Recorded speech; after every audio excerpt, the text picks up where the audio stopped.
So here's an Yaesu FT-757GX. This has been a very frustrating radio to work on. The transmit has quit on me after I was trying to adjust the AM carrier level. I don't think there's any interaction between that. I might have moved and stretched some wires and caused one to fail, but I doubt it. I'm not sure. At any rate, I'm trying to go through the circuitry and understand the PTT functionality. And so here I find the CPU, and that is under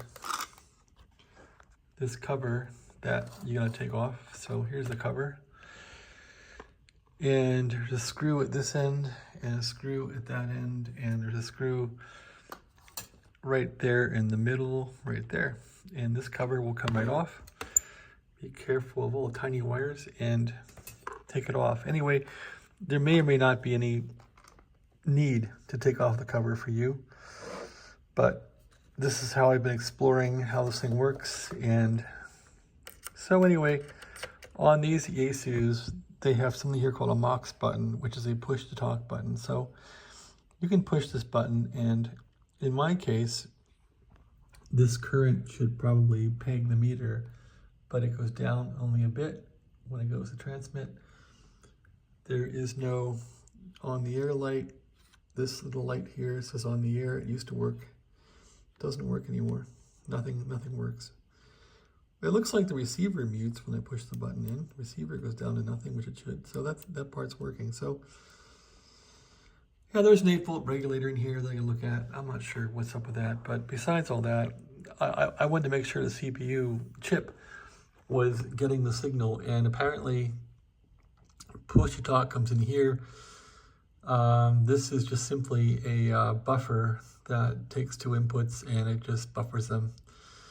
And it comes out pin 3 through this diode, and then it goes down here to pin 19 on the CPU. And sure enough, if you look over that chip and you go to pin 19 on the CPU, you'll see the thing will dip down. So I thought that would turn on the transmit light, but it doesn't. Weird, huh? So I'm on pin 19 now on the CPU, and whoops, I was on pin 19. There I am again.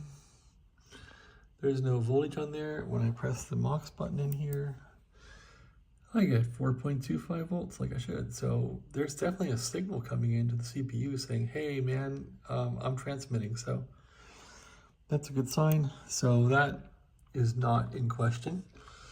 It's simply a matter of the CPU must be looking at something else. I'm guessing the CPU turns on the air light here. It says on air, this little guy right here, but I'm not sure. So I almost want to backtrack this light and see where the circuit goes from there. There isn't much really useful on the internet about this radio. Somebody made like a guide of getting through it. Probably somebody who worked at Yaesu a long time ago. Anyway, there's an 8-volt regulator here. It's right about there. And to power that, you got to jump these two leads, which I did.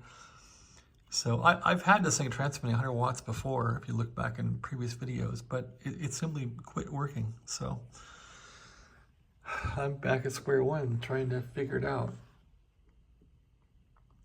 I did find a guy who talked about how to reset the radio, which works really well.